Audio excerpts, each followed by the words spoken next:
This evening on The Rock Newman Show, a look at legends connected to the DMV. First, find out about the Negro League Legends Hall of Fame stories, artifacts, and upcoming events from founder Dwayne Sims. Then, Arthur Gale Wall is here with her book about gospel and blues legend Rosetta Tharpe, who had the biggest wedding that DC has ever seen. That's coming up right now on The Rock Newman Show.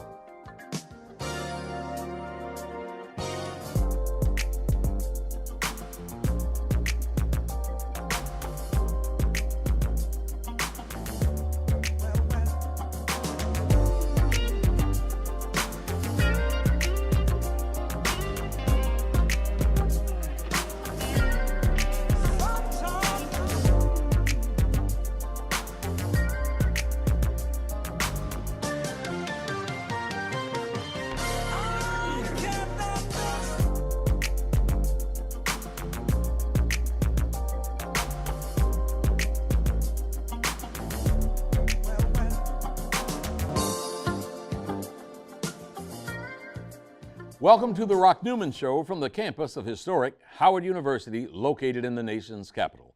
I'm Rock Newman, and it is my desire to inspire you with personal stories of extraordinary achievement. The Manhattans, the Homestead Grays, and the Senators were all Washington teams that played for the Negro Baseball Leagues. They are part of a tradition that, while ending in the late 1940s, still resonates with us today. Here to tell us more is Dwayne Sims, founder of the Negro League Legends Hall of Fame. Let's play ball. You're out. Thank you so much for joining us, My Dwayne. pleasure. My you know, pleasure. man, this is a subject matter here that you well know is so near and dear to my heart. Yes. And we talked about the connection to the DMV. Yes. And you, along with coordination with some others, Yes. have really gone back, sort of traced the roots of the Negro Leagues Yes. and the teams in the DMV. You have a book here that I see that I'm just excited about even seeing it. Yes. Scurlock. That's right. Because I know Mr. Scurlock was the official photographer That's for right. Howard University for many years. That is up correct. until like 1961. up when he until passed. 1961. Yes, yes. So let's get into this. Yes. Tell us about this organization, this Hall of Fame, this incredible jacket over here, the Negro League Baseball. What's M? Baseball Museum. Baseball actually. Museum. That's how Kansas City, they actually gave all the players that they could find, they came to Kansas City, and they actually gave them that jacket. What's so special about that jacket, I ended up collecting it later, but I had the Negro League players sign their autographs inside the jacket. And the young lady said, "Oh, Dwayne, you know what, you got to use a paint pen. You got to use a fabric pen on that one." Yeah. So I did, all in silver. Hello. So then I actually have about 30 autographs in there. Oh man, that's fantastic. Yes, go ahead. So I drove cross country. Yes. Drove from DC to Denver, Colorado for RG3's wedding. Okay. And when I kept seeing the sign that I was getting close to Kansas City, That's right. I like, there's no way in the world that I'm going past here and not stop at the museum. That here. is correct. Man, that is correct. What an absolute treat. And we need more. Yeah. The thing about the historical value of baseball in our community was like Saturday, the jukebox, they Yeah. dance. Yeah. Billie Holiday up in Baltimore. We're Yes. talking about the Baltimore Elite Giants. Yes. And then on Sunday, they went to church. Yeah. We church people. That's right. That's and right. then about 2 o'clock, they were lined up going to that baseball game. So we would go to church, That's right. early mass, Dressed at down. my house. At my Yes, house. okay. We would go to church. And then one of my joys as a 5 and 6 and 7-year-old kid was going with the manager of the Brandywine ACs. Get out of here. Wow. Getting in the car with him, coming up the Pennsylvania Avenue at what was called the Sports Center. Okay. And coming in to Sports Center and picking up the bat and feeling and smelling the gloves, man. Man, I can smell it like right now. So no, the tradition that we had, those Sunday That's right. traditions, Grays Park down in Brandywine, Yes. hosting the Clinton Rockets, the Yes. Pamunkey The team from, that's right. That's right. That's right. The La Plata Rockets. Mitchellville Tigers. Mitchellville Tigers. Glen Arden Braves. Glen Arden Braves and the feared Yes. Washington Black Sox. There you go. There you go. Dopey Jones. Managed and coached. That's right. By the inimitable Dopey Jones. And one of the things I have recognized, especially with the Negro League Legends Hall of Fame, they say, well, Dwayne, you know, these players weren't the major players. I said, well, excuse me. About every player I have met and interviewed came from the Sandlot League first. Yeah. We had a beginning. That's right. And you know what? You need to include all that. That's your beginning. Yeah. You know, before Jackie went, he played in the Negro Leagues. Prior to that, he also played Sandlot ball. Absolutely. And I think when we talk about our history, the development of education within our communities, we need to talk about all the facts, put them all in order. There's a timeline that we can follow. Yeah, yeah. And that's what's so missing. We get a jump here, jump here.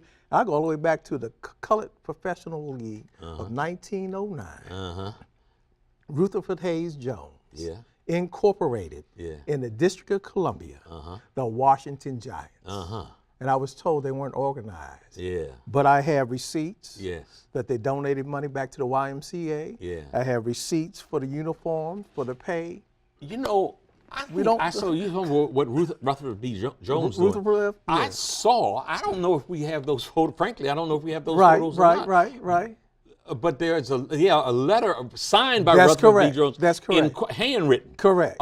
Incorporating Correct. the Washington Giants, which played at where? Right here in Banneker, but it has Howard University Publishing letterhead on it, which is this nice, beautiful green olive paper. Yeah. Okay. Yeah. We talk about the colors of So paper that goes was back. on. So that goes back to 1909, 1909, 1911, 1906. Documented. They actually have the letters with the envelope where they asked the Nat Strong, New York, had the Cuban X-Giants. Yes. Back in 1911, was asking Rutherford, I wanted to know if your team was colored or white. Yeah. Yeah. And it's an interesting conversation. I have another letter that also says, you know, they would never go for colors to play baseball in the nation's capital. Right. This nation's capital history, I think we need to tell the story of the District of Columbia. Yeah, yeah, and certainly some of the baseball Yes, history correct. is lost. Like many now. Brother, let me Come on, bring it home. Because yes. I guarantee you there's some folks out there right now who have no understanding or appreciation for the role that baseball plays. That's right. In surrounding the community. Right. Exactly the league that the Washington Black Sox annually, perennially won the championship in was called the Tri-State League. There we go. Because there was a team from D.C., Maryland, and Virginia and Virginia. That's right. And they still play today. People don't know. When I do my annual baseball game, these descendants come up and talk about their uncles and their fathers and their grandfathers playing, even to the Galesville Hot Sox. Yes, Galesville, absolutely. Absolutely. From Galesville, Maryland. This glove that I have there. Yes, this is an old catcher's mitt right here. So, you know, from the time I was in Little League till the time I finished high school, I was catching. I had what they say are the tools of ignorance, but we really controlled the game. That is true. Patricia Ferguson Jones donated that to me after hearing about what I was doing, and actually not to donate for me to give it away to sell, to donate to share the history, seeing a physical item. And actually, that's a treasure because Cumberland Jones Sr., that was his actual glove from the Georgetown Black Sox. And when I go online to look, I can't find nothing, Rock. Yeah, you don't see it. We have to go back and capture. I know there are homes right now that's listening right now could go, oh, you know what? I remember Uncle such and such played for that team. Yeah. But we don't talk about it. Baseball was the economics in our communities from the 1920s, 30s, 40s. Yeah. We had more fans at games than the Major League had. You see? Yeah. The Major League did learn a lot from the old school ball because they were stealing bases. They were stealing bases in Major League in the early days. Yeah. You know, but I always call this is part of American baseball history. That's right. That's what it is. That's what it is. You're It right. just got suntans, Yeah. but it's part of the fabric of America, which is inclusive of all. So Dwayne, let's talk about this a little bit. Yes. In terms of the fabric of the community. Yes. As you said, there would be church, That's right. and then folks would come home and get together That's right. and come to the Sandlot baseball That's games. correct. And it was the baseball games were always played on a field Yes. that had either a beer joint, a beer Yep, garden, that's correct. That's some correct. kind of That's restaurant correct. That's correct. that people could go to That's before and afterwards. That's right. Those places would always serve your fried chickens right. on the That's greatest right. fried chicken sandwiches. in the Chicken history. on a stick. That's right. Okay. That's right. Chicken on a stick. And a little small place like where I grew up, Yes. a rural area, Brandywine, Maryland, Okay. there would be on any given Sunday over 1,000 people go.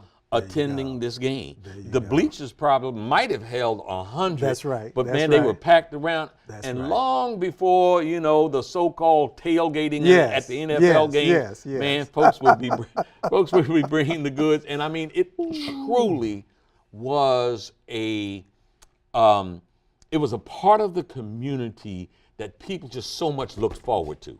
And that's why they call it America's game. Yeah. You think about it, not basketball, not football. Yeah. Baseball was in our communities. We had owners, people of color, Yeah. who actually owned the team. They had to manage, they had to keep the books. Yeah. There's, it's accountant businesses being handled. Yeah. And Rutherford Hayes Jones, in his day, he also owned buildings later in the 30s and 40s, a barber shop. We definitely need to tell these untold stories, not by superheroes, Yeah. not by the Yeah, yeah. famous, Oh, that people by we the got- people in our community Yeah. that actually impacted our lives growing up as Yeah. children. Yeah. And every time I look around, I have grandkids now, they're like looking at me. I said, no, you're going to know this. Yeah. I done spent a lot of time learning I didn't know. Okay, so when you think about the Negro Leagues, Yes. one, this gentleman whose name I'm going to mention now, he played, Okay.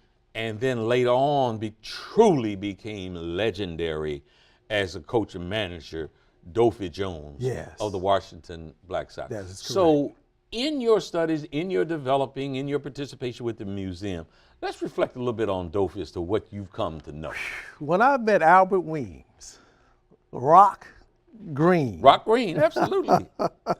Leroy Shotgun Sanderford, That's right. they talk about being competitive for number one. So when you look at it, to me, I interpret that they were professionals because they had the skill. Yeah, And baseball is not a game you just pick up, throw a ball, and hit it. yeah, yeah. It's just some science behind it. Oh, I didn't realize it, that. It's certainly been said, and I think it's true, that the hardest thing to do Yes. is to hit That's- a baseball coming at you at that's right. 95 miles an hour, and sometimes just dunt down and flip. That's one of the hardest athletic feats. I believe it because you're not afraid of a football catching it. Yeah. You're not afraid of throwing a basketball, but that baseball running at 90 miles per hour. yes. And here's the interesting thing. Back in those days, you couldn't crowd the plate.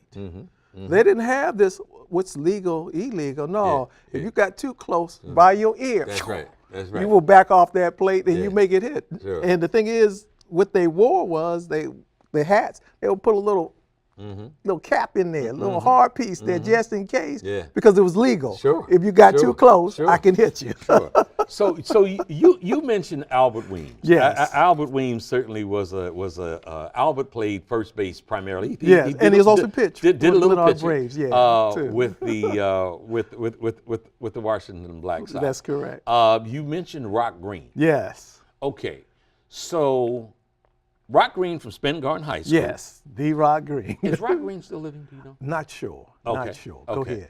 So Rock Green was the precursor to Ricky Henderson. Get is what outta I'm going to here. say. Okay. What I'm Wow. going to say Okay. is the style of Ricky Henderson. Yes.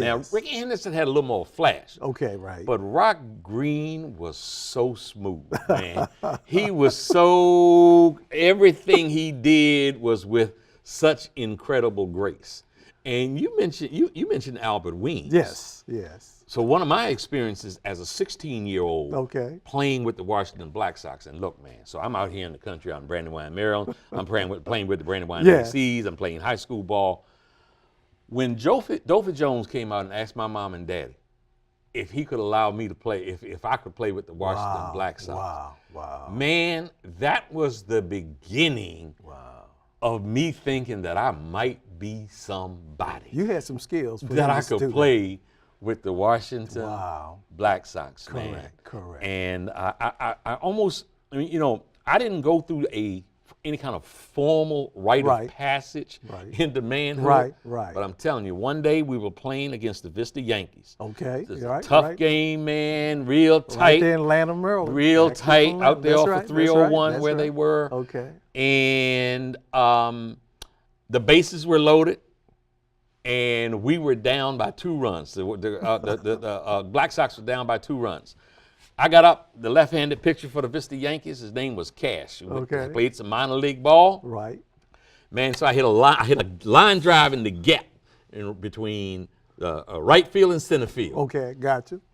It was ninth inning, the ninth inning, man. So all 3 runs scored, and I Wow. looked, and these legends, Yes. Doffy, Albert Weems, Weasel Jackson, Okay. Harold Greer, Okay. Yeah. Wow. I remember Harold. Harold Greer, Harriday, Alexander Wow. Harriday. They were all coming to lift me up. Wow. That was perhaps my initial phase of feeling like I had become a man. Wow. Yeah, so And it's sort of like manhood at the Yeah. time. I mean, I didn't realize in my research that some of the high schools in the nation's capital had baseball teams. oh yeah, I was not aware that when I started researching, this is 1999, 2000. yeah, Because I couldn't find anything in the library. Sure, sure. I couldn't really find anything. Now we have the internet, which is available, but you still got to research. Yeah. You know, everything that you read is Yeah. not always true. sure. And sure. the thing is, it's not like our real stories. Yeah. And that's what I have been reaching out, and I hope some of the folks are watching to reach out to you because I'm looking. Yeah. You know, everybody's story is important to them and their community. Mm-hmm. And that's my outreach for the community. Read about the history in our community. Yeah, you know, I mentioned that Rock Green came from Spingarn. Yes. Well, one of the great coaches there, man, one of the legends in this town is named Coach Dave Brown. Wow, Coach Dave Brown, in addition to being a great coach, is the guy that introduced me for my first meal at Chrisfield's restaurant. Okay, which right, up on right. I've Georgia been to Avenue. Chrisfield's. Still It's- there, it's so yeah. popular. Wow, But he's coached Dave Bean. Wow. He was absolutely, you know, a legendary coach. He had some great teams, man. Talking about one of the guys that played on the baseball team Okay. at Dunbar was a football standout, Cornelius Green, Right. who I went remember on him. to Wow. become an All-American Right, quarterback, right, Rose Bowl right, winning right, quarterback right. at Ohio State. Nobody talks about this history here. Yeah, In the yeah. DMV. So look, Go man, ahead, so, go ahead, so, go ahead, Coach, go ahead. you know, we're doing like a half hour here, and I know, you know we know. could be doing an hour. But tell me a little bit about the book you have here. First Very Great good, Vintage Book, very right, good. right. Okay, this book with the worked that out with the American History Museum of Smithsonian. The photographer we talked about earlier, Yeah. Skurlock and the Yeah, family, yeah. and I actually scanned, and they allowed me with permission because Sure. you got to do the right thing when you start putting things out, and they allowed me to actually have the images scanned from the Skurlocks, actually from the film. So some of these pictures have never been seen before. And here's a picture of Skurlock with the type of camera he used. Yeah, You see? yeah, You yeah, can't do that yeah. with a digital camera today. Yeah, You cannot yeah. capture Yes, some of indeed. the pictures. Yes, indeed. Now, what I'm going to do here is I'm going to skip that one. I'm going to skip that one. I'm going to skip that one because this is a great one here. Remember Griffith Stadium, Oh, where now absolutely. Howard Hospital sits. Absolutely. They're the flapper girls dressed down. See, look that's at how. that. There see, we go. See, look at that. See, There we that's go. how that's how important the baseball game There was. we go. You used to come out in that Sunday best, man. Wearing a This was fur coat Yes. in the yes, stadium, sitting yes, on bleachers. Yes. Yes. Won't yes. happen today. Yes. Yes. Yes. Yeah. Man, what is something that's so lost and forgotten? Yes. So what else do we have here? Right here, we do have Andrew Rube Foster, who was recognized in 1920 as finding out, and actually, I call him really the founding father of the National Negro League. Okay. So it's important, the National Negro League, the National American League, and then you have the other leagues. You had also the Atlantic and the Southern League, and you had the Harrisburg, you had a league there. Yeah. But then one of the major leagues we talk about is the Washington Homestead Grays, who made their home here at Griffith Stadium. So when I did this, I actually, Kadir Nelson, the artist, did a stamp. Rube Foster. And I said, oh, wow, this is really interesting. So I'm still researching, and I found a descendant of the Foster family living right here in the nation's capital area. And they had William Foster was the brother of Rube Foster. Okay. Both of these gentlemen, I call it doing the colored professional league prior to, were inducted into the Baseball Hall of Fame now. See, we don't talk about that. Yeah. So that's this base. So I said, let me create something quality. So we got to do quality when we talk about. So this is the Hall of Fame bat. The family said, okay. Yeah. Okay, before you go there. Go ahead. Because you mentioned the Homestead Graves. Yes, sir. You can't mention the Homestead Graves and we not talk about Josh Gibson. That's correct. How about Cool Papa Bell? Cool Papa Bell. Cool Papa Bell, they said, was so fast. That's right. Cool Papa Bell hit a line drive up the middle, slid into second base before the ball. That is so true. That is so true. But here's something that's really interesting. We talk about those players, and sometimes we miss the other players that are playing. Clarence Pint Israel from Rockville, Maryland. He was local here. Played for the Washington Homestead Graves. That's what's so important with the Scurlock collection was that I found names of players. Scurlock had captured it, and he captured these images in motion with that. I give a lot of credit. Cannot leave out Sam Lacey. No, you can't leave out. Cannot leave out the writers that wrote the stories, the pictures that were captured. And that's really our reference to our history across the board. And then to know the history here at Howard University campus in Banneker Field, one of my letters has a deal being done in 1911 saying, you know, we'll split the proceeds from the game about the business. Because baseball, in addition to it being such a pillar of the community, there was business. I mean, because I think in Brandywine, I remember you might have had to pay $1 to get to the gate. But then you didn't really find people turning people away when they came through the woods and came up to the game. And this year, what do we have here? Now this bat I had as a part of the collection, and actually it has autographed from Bucky Wallace, who lived to be 102 years old. He played back in the 1925-27. And then I have Willie Sonny Randolph. He came from here, Camp Spring. He played for the Mitchellville Tigers, but he also got to play a few games with the Homestead Graves. People don't understand, with the Washington Black Sox, some of those players, when they were missing players for the major Baltimore Elite Giants of the Baltimore, the Homestead Graves, they were coming to see Dopey Jones. Absolutely. And even in those days, even with Major League Baseball, they don't put reference in. I met a player from Maryland, and he was telling me the story very briefly that, he found out he couldn't play in Major League. He changed his name to a Cuban name because Cubans could play.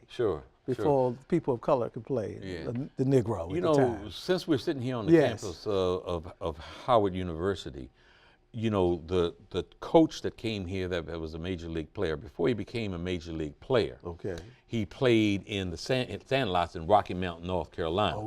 He hitchhiked from Rocky Mount, North Carolina to a tryout in Baltimore. Come on. He was so outstanding, he got signed to a Major League contract.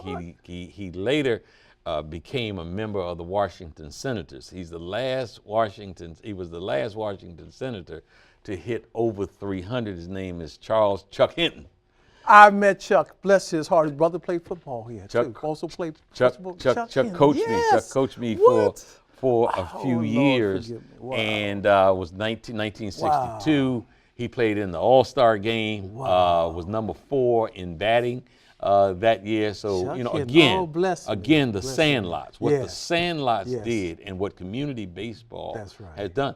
Maury Wills. Another one. Maury Wills, absolutely, man. Maury Wills competed against my older brother. They played baseball against each other and ran track. So you know, Maury Wills, right here. Cardozo High School.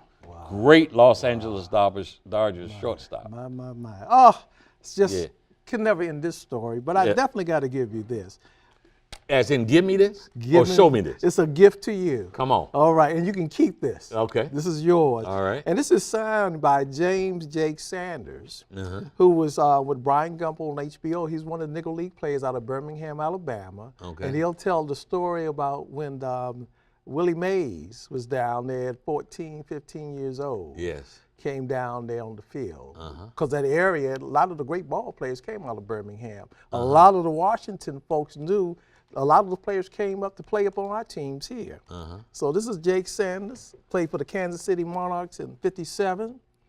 And of course, on the back of the baseball, I had to put a little history. Yeah. And that's with Jackie Robinson breaking the modern era of baseball, the modern era. Yeah. Because we have been in many places Absolutely. prior to documenting Man, and this put it in is, the paper. brother, this is very much going to be cherished. You know, you spoke about the Kansas City Monarchs. So Yes. obviously Kansas City Correct. is in. So what that made me think about was a touring team Yes. of outstanding black ball players, Right. the Indianapolis Clowns. Exactly right. They had a first baseman who was magical. His name was Nature Boy Williams, they called You him. want to see Nature Boy? You don't have that. Right at Griffith Stadium. I'm going to pull him up. Man, I used to see Nature Boy play down about a quarter mile from where I grew up at a place Come on now. called Wilmer's Park. Come Don't on. tell me you got a Oh, shot no. of Nature Boy. How about the whole Indianapolis Clowns? Come on. At Griffith Wow. Stadium right here at this campus right now. Wow. I call it the sacred grounds Yes, of Griffith indeed. Stadium. Yes, indeed. Yeah. We used to go into the back gate. I Yeah. met a family used to go out the back gate, but they said the stadium was so full. Yeah. And I think one of the things is recently I've seen some film, Mm-hmm. and they actually showed that the stadium was integrated. Yeah. After all these stories I heard, that's what Yeah. I'm saying. When you hear Yeah, these stories, you got Sure. to do your homework. Sure. So, So look, tell me this this, is man. your autograph book. Let me before All we right. go anything. All That's right. your book. Now All you got, right. That's All it. right. You got 2 gifts. All right, that's wonderful, man. And you don't have to So give look, them back. Okay. Go look, ahead. You've got some events coming up. Yes, that, yes. And folks who might be interested in Yes, sort of this, yes. what is our old-time religion? Exactly right. Baseball. Exactly right. Tell us about what you got coming Well, I have a special invitation for you, personally you, August the 18th. up. Okay. Okay, it's Okay. the Prince George's County Stadium out in Prince George's Bowie. Bay Sox? Right, the Bay Sox home of the fan. Bay Sox. Okay. I have my East-West game. It's, actually, it commemorates the 1933 game, the old Negro League Yeah. All-Star All-Star game. game, sure. Right. Well, William Foster, Andrew's Foster brother, played in the first one as a pitcher. Okay. And they won. Okay. So I would like for you to come out and be one of my guests to throw out the commemorative first pitch. Man, at by that time, game. I might be in good enough shape to get out there and stroke a few. That's all right. You can look. You can do Well, whatever I you certainly want. would do I that. would love to have August you the be there. 18th. August the 18th. Bay We'll Sox be there at Stadium. 1 o'clock, and we donate the tickets away free. So Yeah. if they want to call you, You know what? contact I'm your not even going to show, say, let me check I'ma my leave it schedule, there. because if I got Please something in my do. schedule that conflicts Please with coming do. out for I that game, want you out I'm there. changing what's on my schedule. It's nothing like seeing a little kid that plays soccer come Yeah. out there and told his father, he said, Yeah. Daddy, I like this game. Yeah, I like this game. Can I play baseball? Thank you so much for joining us, man. Bless you. Come back again. Thank you again. All I right. appreciate you, Rock. Take care. Griffith Stadium was home to the Homestead Grays, and it also has a deep connection with gospel and blues legend Rosetta Tharpe. Here to tell us more is Gail Wall, author of the book Shout, Sister, Shout, the untold story of rock and roll trailblazer Sister Rosetta Tharpe. Welcome. Thank you so much for being here. Thank you for having me. You know what? Before we get into our discussion, I want to make some news here on the Rock Newman Show. Elvis Presley was not the originator of rock and roll. Neither was Chuck Berry.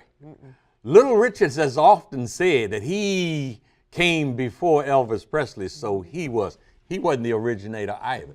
Neither was Jerry Lee Lewis. I want you to take a look right now at who was the real originator and what we'll call from this day forward the queen of rock and roll. Let's take a look. Up above my head, I hear music in the air. Up above my head, there is music in the air. Up above my head, music in the air. And I really do believe joy is somewhere. All in my room, music everywhere. All in my home, music in the air. Up above my head, that is music. That was one bold, full of life, larger than life woman. Yes. What made you so interested that you have produced this incredible book? So I saw that clip maybe 20 years ago. Yeah. And I was like, who is that? And how come I've never heard of her? Yeah. And then when I asked around, I wasn't the only one who had never heard of her. Yeah. So I just started digging. And the book came out in 2007. Mm-hmm. And I was lucky to be able to talk. There was very, very little written about her Yeah. that was preserved. Uh-huh. And I was able to talk to the last people who were alive who knew her, worked with her before they died. Uh-huh. So, yeah, so it was important to get that oral history, those Yeah. memories. Yeah. And Rosetta Tharpe passed away in 1957.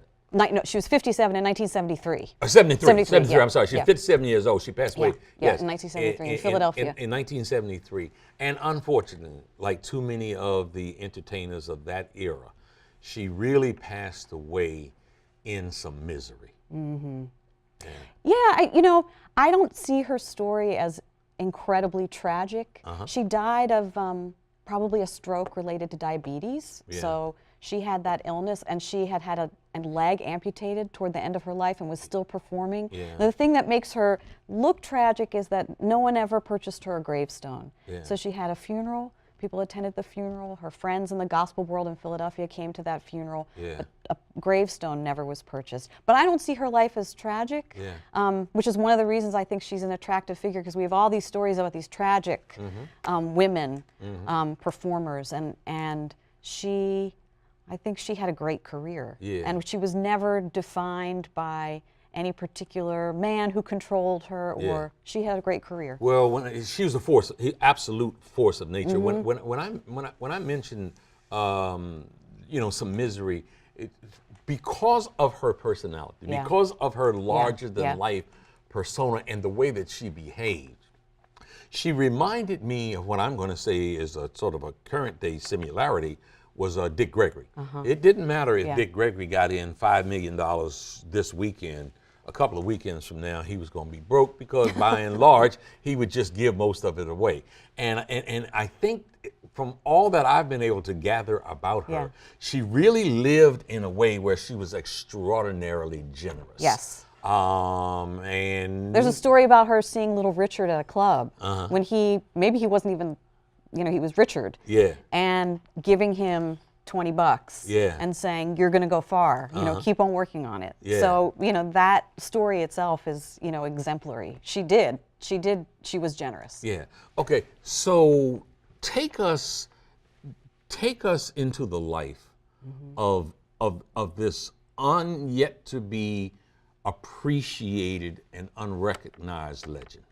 So she was born in a little town called Cotton Plant, Arkansas, in 1915.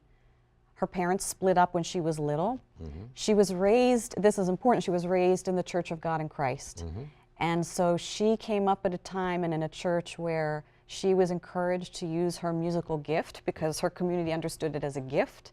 She was encouraged to use that, to develop it, and to express herself not just on like a piano, although she played piano, but also on a guitar. And her mother was a mandolin player, and mother and daughter moved to Chicago, so they're part of that great migration in the 20s, moved to Chicago. And so from a very early age, she became kind of a star, a celebrity in her church. She was part of a prominent Church of God, 40th Street Church of God in Christ in Chicago. And mother and daughter went on the road. So she developed her style. She kind of had to learn how to, she was, as a performer in the church and also as an evangelizer with her mother, she had to learn to use that gift to really get people interested, because that was the point of evangelizing, to really get people drawn in. So she developed, she learned how to sing without microphones, and she developed this finger picking style on her guitar that also was like visually interesting and exciting to watch. And that was the beginning of her development until she found herself in New York, not really found herself, until she made a decision to move to New York City and then started appearing on stages. But that was not the trajectory that was expected of her. She was married at that point. She was supposed to stay married and in the church. So going in 1938, she goes to New York City and she's on the stage of the Cotton Club, and she plays at the Savoy Ballroom, and she performs with Cab Calloway. That was not what a sanctified girl was supposed to be doing with her gift. Life magazine ran a picture of her that said she was a swinger of spirituals, that she would play Saturday night and also Sunday morning. So she was a little bit of a controversial figure for straddling. And we know a lot of people do that straddling, but she was really the first person to bring gospel music, which was still new in the 30s, to bring gospel music to a wider audience outside the church and also on recordings. So she was really, even before Mahalia Jackson, who outshined her and they were friends, who became more famous than she was like gospel's first superstar. And then, you know, eventually, I argue in the book, although it's, you know, we could play the game about who invented this or whatever, but I think there's a strong claim to be made that, you know, the energy, a lot of the, you can see this in her performance, the energy of rock and roll, it's extroverted, the loudness of it, the style of it, that all of that was being deeply influenced by what was going on in particularly Pentecostal churches. And she was someone who was so effervescent. And had, again, I'm going to say that larger than life personality, where you don't get the sense at all that she's apologizing for anything. She's out there, and she would make a joke about saying that, you know, they would say, oh, she plays the guitar good for a woman. And she would be like, yeah, for a woman, let me show you. And then go on, I mean, to just set the places on fire. The men used to be, you know, there's stories about the men used to be afraid to come after her. Because they didn't want to be shown up by a woman. And she would, they played like her. But she would get that. You play good for a woman. And and I can't imagine that this wasn't something that where she wanted to put her stamp. Where you see old videos of men choirs backing her up, and her just out there doing her thing, and they're all supporting her. And in a way, I mean, it's not clear like who her influences would have been on as a guitarist. And she would have been that generation of guitarists who moved from acoustic to electric. So that would have been in the late 30s or early 40s. She starts recording on electric guitar. And a lot of people who were strumming on guitar didn't know how to use an electric instrument. It did different things because she had this finger picking style, and it was unconventional, and trained players were like, how did you do this? She didn't use a fret. So trained guitarists, which I'm not, you know, will say, oh, she had an unusual way of playing. But she was able to translate that to electric guitar and like figure out its voice in a way that preceded the way that we see like the electric guitar is like the quintessential voice of rock music. You know, I was struck by an article because part of what comes through is her, what I'm going to say, she had like a groundbreaking personality. And one of the articles starts off as describing her as someone who was so proficient at what she did, but who lived sort of a life of loving and generosity. And when they described that life of loving, they talked about her long relationship with Mary Knight, who it was generally assumed that she had a very personal, intimate relationship with long before anything was remotely thought to be accepted of people of the same sex having a relationship. And it was as if she strutted forward very nobly all the time without any apologies for that. I think like a lot of blues women, a lot of women in music, she led an unconventional life for a woman. She never had domesticity. She was always on the road. She never had her own children, and I don't know whether that was by choice or not by choice, but she didn't, you know, I think that life, that being on the road, that unconventional life, a lot of artists, you know, are able to pursue unconventional paths for themselves because they're already in a world that's so outside of what she was supposed to settle down and be a mother. And so and in fact, her mother traveled with her whole life. Her mother was her best friend, was her first teacher, and was a kind of strict figure, but her mother, Katie Bell Newman, was always beside her, always supporting her daughter. So she got a lot of strength from her mother, and mother and daughter were out there. But yeah, the Marie Knight story is an interesting one. She discovered Marie Knight in Newark. Marie Knight was from Newark, a gospel singer, and she saw her singing on a program and thought, oh, she'd be good with me. Yeah. And so she asked her, that day after the concert, I want you to go on the road with me. Marie said yes. And at that point, Rosetta Tharpe had her own bus that she used to travel. It said Sister Rosetta Tharpe, Decca recording artist. And partly the bus was, a practicality to get through the South. Sure. She had a white driver. Who could pick up food for the people on the bus, that kind of thing, when they were traveling through the South. So Rosetta and Marie made an extraordinary duo, and the two of those women performed throughout the country in the late 40s and early 50s, and there's not many female duets. They were amazing together, and they made some beautiful records. Marie Knight was alive when I was working on the book, so I was able to talk to her several times. And in fact, then she went back in the recording studio and put out some music. And so Marie Knight had a second act really late in her life, in her 70s or 80s. She would never say how old she was, in her 70s or 80s. And so when I say like groundbreaking persona and personality, she lived that. One example of that was the neighborhood in which she moved into, and the home that she bought in Richmond, which was in an all-white section. Yeah, she bought a home, and she was proud of that home. It was the first home she lived. They had a big, I visited the home and it had changed, but they had a big shed, like one of those cedar sheds, to keep Marie and Rosetta's furs and their gowns and their wigs and all of that stuff, and it had mirrored ceilings. I was about to say she was a showman. No, she was a showwoman. There's no word for that. That's right. In fact, when I was, as a writer, you think, is there a word for show woman? What do you do with that word? We don't have a word in English that means a woman who's charismatic like that on stage. But she was, exactly. Yeah. So she had this Richmond home. She eventually lost that home, and her next home was in Philadelphia, also kind of a historic home. There's a plaque in front of her home now in Philadelphia on Master Street. Right. But she was part of a kind of from the ground up early development for middle class African Americans in Philadelphia in the early 60s. She was one of the first investors in that neighborhood. And so she had some very interesting experiences there in Richmond. One of them was going to a department store where she was doing some shopping and getting accosted. Right, that's right. She went shopping, so the store was Thalheimer's, famous, so anyone from Richmond knows that store. Absolutely. And it was in fact where she got her wedding dress. And she was shopping there, and she bought some things in cash, and they didn't believe that she could possibly be legitimately buying that stuff. And they didn't believe that she, a black woman, could be doing that. And could have that much cash to buy that clothes. She worked her way out of that one.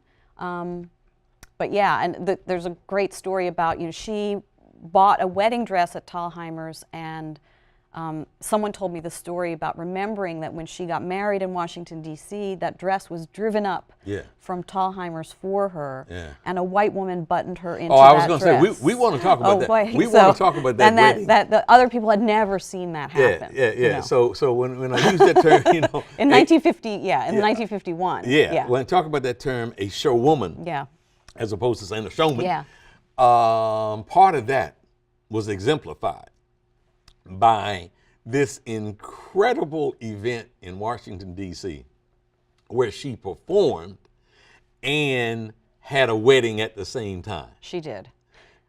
So we're gonna come back to that. But the irony of her having gotten arrested at Thalheimer's, and then Thalheimer's sending up the seamstress to show her, to the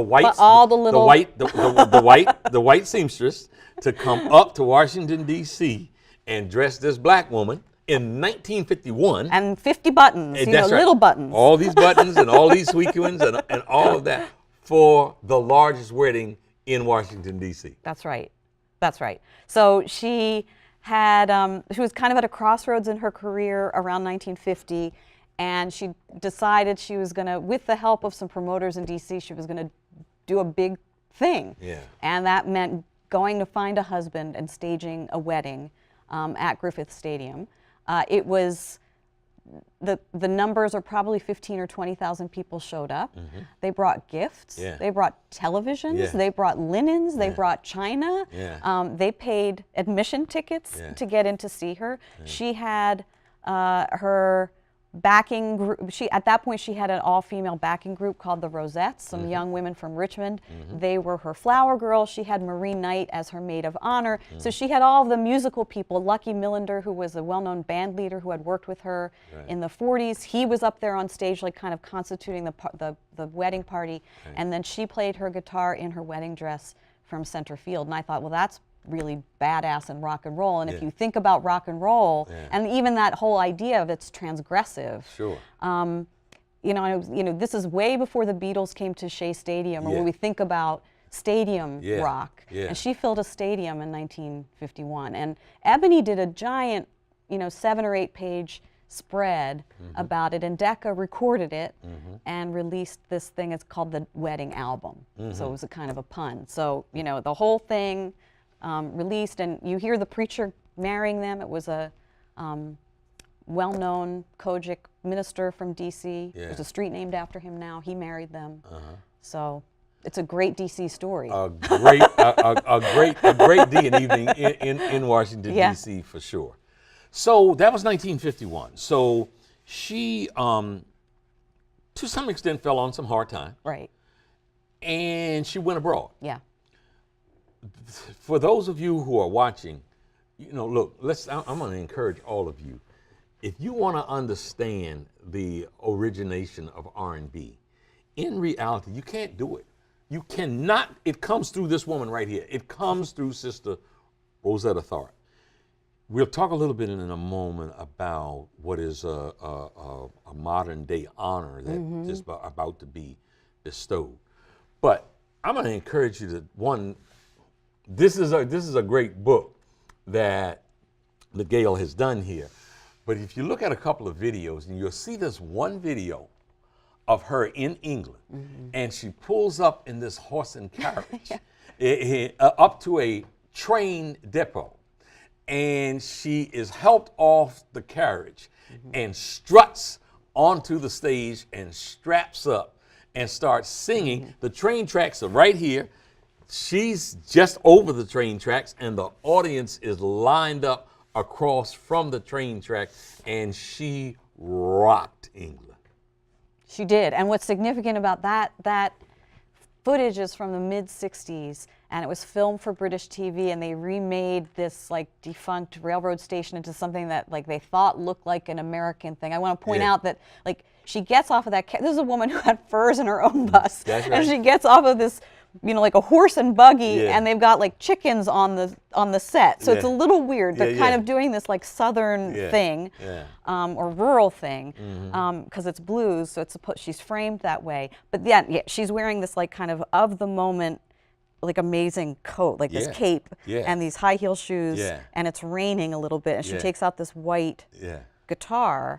And the thing that's I think important about that is that if you look at the kids who are watching that, they're kids. It was a new generation. The people in Europe, and especially in England, but also in Europe, they hadn't had a chance to ever see any of the African American musicians that they had been listening to from imports. And that was because they couldn't travel to, there were bans on travel to England after the war. So when she came there in 1957, when she first performed in England, and then after that, it was a big deal for these audiences. It was a younger audience than she would have had in the U.S. in 1964, when kids were not listening to gospel anymore. Most kids were looking to something different. This is the age of Motown. So in all of your research, have you come across well-named musicians who have acknowledge that her play and her style had influence with them? And Little Richard noted her. This is what we just like have noted, not even like it's in writing. It's you can find evidence for it. So I'm sure there's other stuff that's in oral history. Elvis Presley talked about her. She was one of his favorites. Johnny Cash.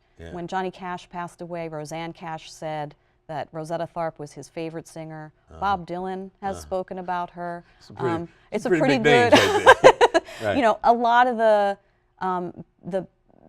men associated with the British invasion. Yeah. She toured with a really young Ginger Baker of Cream when she was in England. So all that generation of musicians, Eric Clapton, they knew about her. They Yeah. would have been looking at her and studying her like they were studying all the blues musicians Yeah. and most of the male musicians to figure out, like, how do you do this? How do we do this? How do we translate this? So she was incredibly important to the British invasion. Yeah. And that's a way that her music got retranslated for Yeah. another generation. Yeah, and later coming back on this side of the ocean, someone who had so much influence on, you know, the British performance was Chuck Berry, and you see in Yeah. Rosetta Tharpe's performances, one, the way she's picking, and two, the way she's starting Yeah. to get down. Right. And when I say get down, I'm talking about starting to bend down. Chuck Berry made the duck walk Right. famous. That's right. He got that duck walk in part from Rosetta Tharpe, who couldn't get all the way down there because She's wearing a long gown. a long How are you gown supposed and to high get heels. down? And high heels, yes, yes. But she started. I Yeah. mean, just physically started Yeah. in her performance to get down there, which influenced Chuck Berry, and then of course that influence had so much to do with And you Keith Richards. You see her do this like windmill thing. She takes her hands off the guitar, you know, so that for an audience, you're like, whoa, is she Yeah. going to get that next note, right? So Yeah. it's exciting to watch it, and you think, oh, yeah, that's where that comes from. Yeah. Those styles, you're like that charisma as a player. Yeah. Not just as a, not just as a singer but just that visual charisma. Mm-hmm. Yeah. So getting deep into it as you did, how do you account for the vacuum that took place, the void of who she was and what she meant to the industry for so many years? I mean, you know, your book and some other acknowledgement is taking place, but for so many years. Right. You mentioned Mahalia Jackson. Right. That certainly had some impact. Mahalia just emerged, you know, and sort of went to the forefront of the consciousness in Right. terms of popular Right. gospel music. Right. That's a factor. What else attributes to her being so lost? I think, I think it has everything to do with the fact that she was a black woman. Yeah. You know, you see the transition from the beginning of the 60s to the beginning of the 70s, that rock and roll, which had been invented as a term to attract young white audiences to black music and to make it safe for them to consume, safe for youth to consume. What used to be called race music. Right. Yeah. That you see that by 1970, that has been recoded as music that white men make. And in 1971, when Rosetta Tharpe was still alive, a writer in England said she looked like a blacked up Elvis in drag. And that was astonishing to me to read that. She was still alive then. And so to see already the process of her being positioned as the successor to Elvis Presley, not the innovator, Yeah. had already was happening in her lifetime.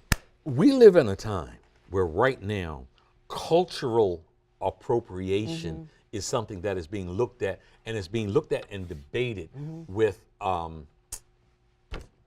the gentleman, the young man from Hawaii, and why can't I think of his name? He's a big entertainer. Oh, Bruno Mars. Bruno Mars. Cultural appropriation. Right. What the hell do you call somebody saying that she's like a dressed up Elvis, when in fact she came long before Elvis, and Elvis was impersonating her as quite opposed to the And Big other Mama- way around. Big Mama Thornton. Come on with Big Mama Thornton. Yeah. And right, so what happens if we start seeing some of these white male icons as trying to capture some of the flavor of black women? Yeah. We think of that as a conversation between men sometimes, but actually I think that's interesting to think about these white men also thinking about black women's Yeah. performance on stage. Yeah. Yeah, I don't know. I mean, I think it had everything to do with the fact that she could be erased. And What a comment. What a comment that she could be erased. she could be erased. Yeah. Well, if she was erased, we're bringing it back to Yes, we life are. right here, right here. And tell us about the tribute that is about to be bestowed So upon she her? was nominated in 2017 for induction into the Rock and Roll Hall of Fame in 2018. Usually people spend a few years on the ballot before they get in, if they ever do. She was voted right in, and she will be inducted into the Rock and Roll Hall of Fame in April. And she will be under the category, they have a category called Early Influence. Influences, yeah. I kind of wish she weren't just an early influence, Let me but tell you that's something. okay. Let me tell you something. We don't throw darts at the Rock and Roll Hall of Fame because it shouldn't be just as an early influencer. I think influence even, to me, influence even suggests that she's important because of what came after her rather Yeah. than that she's important in and of herself. Yes, yes. But that's okay because I think she would be, we could have a critique of the Rock and Roll Hall of Fame, I certainly have that, but I think that she would have been really happy to have that honor. And when she, would talk to interviewers in the 60s and 70s, once they could use the word rock and roll, she was like, if you want to call it that, that's fine. I invented that too. Yeah. So I think she embraced that. She, like a lot of musicians, she didn't care about those genre words. Those were marketing categories. Sure. And she got pigeonholed in the 50s when Decca couldn't figure out what to do with her. They tried to make her into an R&B singer, which she was terrible at doing, like a My Man Left Me. Sure. It wasn't her personality. Yeah. So you see how she was even she got pigeonholed in her career. Okay. So thank you so much. Yeah, Rock and Roll thank Hall of Fame you. people, put her in, just period, because she deserves to be here. Folks, that wraps us for this evening. For more information on this program or any other program produced by WHUT, go to WHUT.org. Goodbye and God bless.